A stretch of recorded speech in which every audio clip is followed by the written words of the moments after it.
하나님의 뜻으로 말미암아 그리스도 예수의 사도된 바울과 형제 디모데는 고린도에 있는 하나님의 교회와 또 아가야에 있는 모든 성도에게 하나님 우리 아버지와 주 예수 그리스도로부터 은혜와 평강이 있기를 원하노라.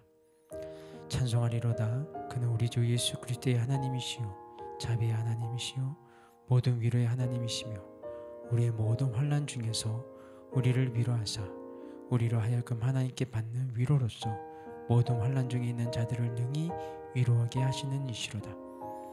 그리스도의 고난이 우리에게 넘친 것 같이 우리가 받는 위로도 그리스도로 말미암아 넘치는도다. 우리가 환난 당하는 것도 너희의 위로와 구원을 받게 하려는 것이요 우리가 위로를 받는 것도 너희가 위로를 받게 하려는 것이니 이 위로가 너희 속에 역사하여 우리가 받는 것 같은 고난을 너희도 견디게 하느니라. 너희를 위한 우리의 소망이 견고함은 너희가 고난에 참여하게 자가 된 것 같이 위로에도 그러할 줄을 알미라. 형제들아, 우리가 아시아에서 당한 환난을 너희가 모르기를 원하지 아니하노니 힘에 겹도록 심한 고난을 당하여 살 수만까지 끊어지고 우리는 우리 자신이 사형 선고를 받을 줄 알았으니 이는 우리로 자기를 의지하지 말고 오직 죽은 자를 다시 살리시는 하나님만 의지하게 하심이라. 그가 이같이 큰 사망에서 우리를 건지셨고 또 건지실 것이며 이후에도 건지시기를 그에게 바라노라. 너희도 우리를 위하여 간구함으로 도우라. 이는 우리가 많은 사람의 기도를 얻은 은사로 말미암아 많은 사람이 우리를 위하여 감사하게 하려 함이라. 아멘. 여러분들에게 현재 가장 큰 문제가 어떤 걱정거리가 무엇입니까? 고린도 교회는 설립자인 바울에게 있어 골치 아픈 문제이며 걱정거리였습니다.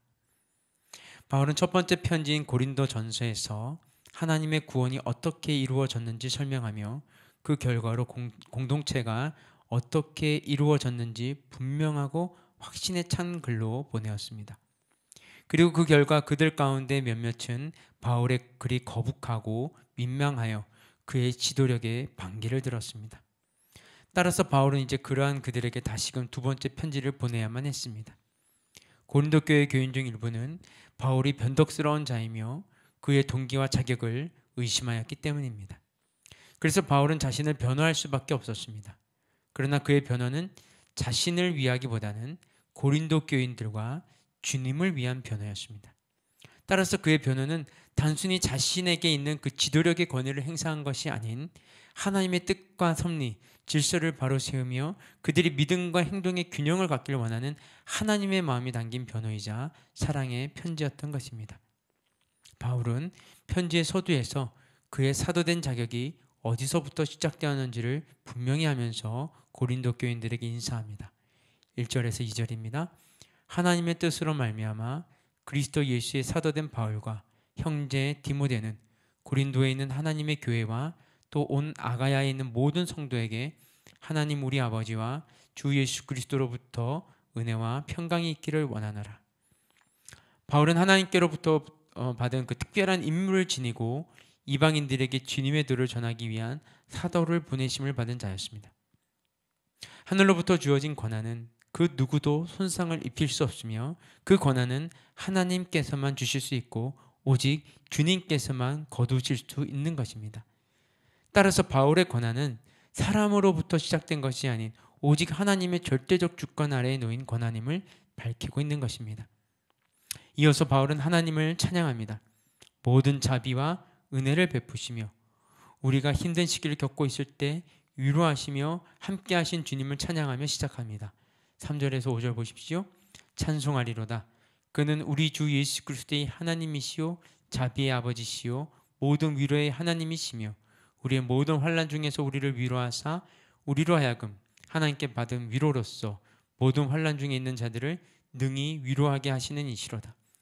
그리스도의 고난이 우리에게 넘친 것 같이 우리가 받는 위로도 그리스도로 말미암아 넘치는도다. 여러분, 주님은 힘들고 어려울 때 찾아와 주셔서 힘주시고 위로하여 주십니다. 바울과 그와 함께한 자들이 주님께로부터 힘과 위로를 받았습니다.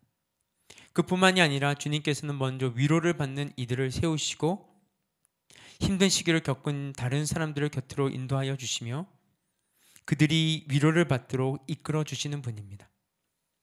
바울은 비록 자신이 고린도 교인들로부터 하여금 힘들고 괴로웠으나 오히려 주님께로부터 받은 위로와 힘을 얻어 주님께서 인도하신 다른 사람, 즉 고린도 교인들 곁으로 위로하며 힘을 주고 있습니다. 그리고 이 모든 것이 주님의 섭리이며 모든 자비를 베푸시는 하나님을 찬양하고 있는 것입니다.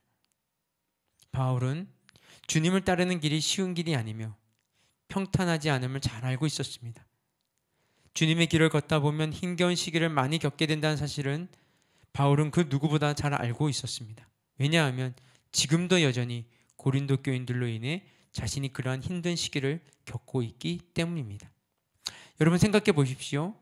이전에 하나님의 참된 복음으로 세운 교회가 이제는 설립자인 바울을 향해 등을 돌리고 하나님에 대한 첫사랑을 잃어버린 채 제멋대로 독주를 즐기고 성적으로 문란한 생활과 파벌 싸움이 끊임없이 일어나며 초자연적 현상에만 집착하는 공동체로 전락한 교회를 바라보는 바울의 심정이 어떠하였겠습니까?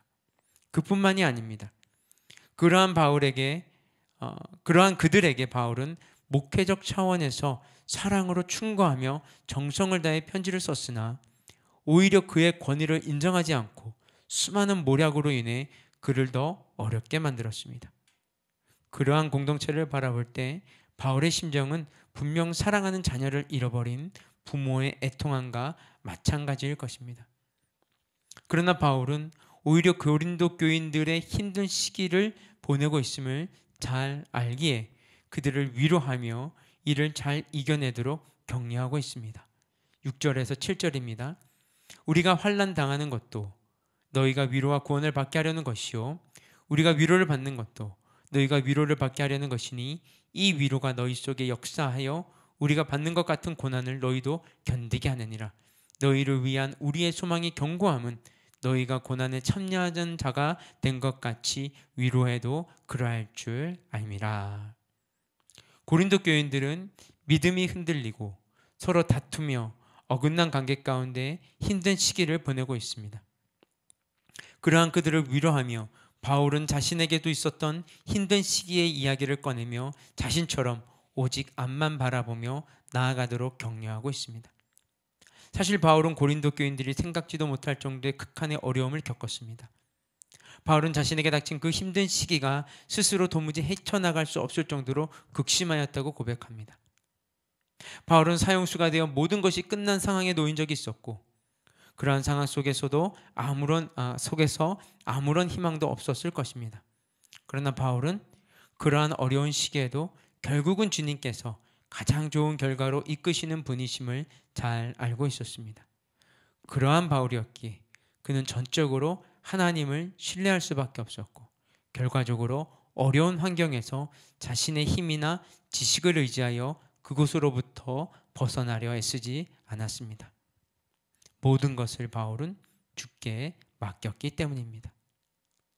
8절에서 11절 보십시오. 형제들아 우리가 아시아에서 당한 환난을 너희가 모르기를 원하지 아니하노니 힘에 겹도록 심한 고생을 당하여 살 소망까지 끊어지고 우리는 우리 자신이 사형 선고를 받은 줄 알았으니 이는 우리로 자기를 의지하지 말고 오직 죽은 자를 다시 살리시는 하나님만 의지하게 하심이라.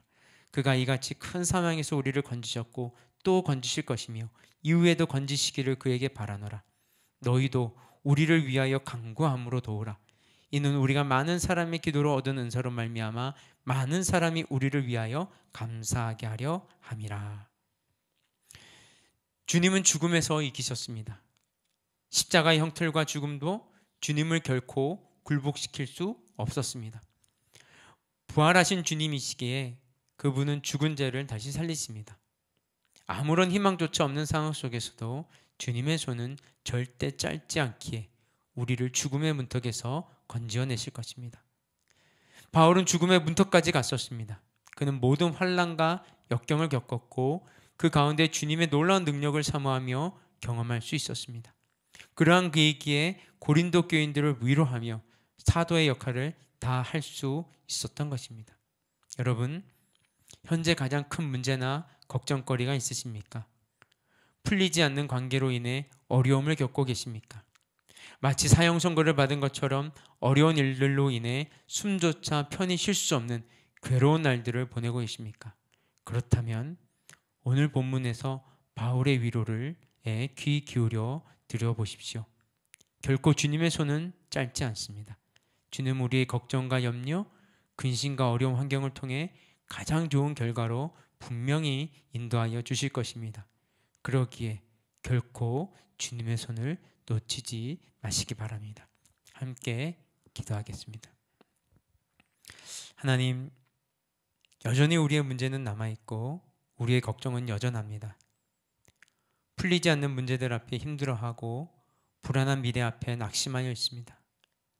주님, 우리의 손이 짧으며 우리의 능력이 한계가 있기에 오늘도 주님의 손을 붙잡고 주님의 무한한 능력을 사모하며 주께로 나아갑니다. 우리를 이끄시며 인도하여 주시옵소서. 그래야 자신이 겪은 고통에서 벗어나 이제는 곁에 있는 타인의 아픔과 고통을 들여다보는 여유 있는 마음을 허락하여 주시옵소서. 그리하여 주님의 사랑으로 다른 이를 위로하며 격려하는 상처 입은 치유자로 살아가게 하여 주시옵소서. 우리 위로자 되시는 예수님의 이름으로 기도드렸습니다. 아멘. 우리 계속해서 개인 기도 제목 가지고 기도하며 나아가도록 하겠습니다.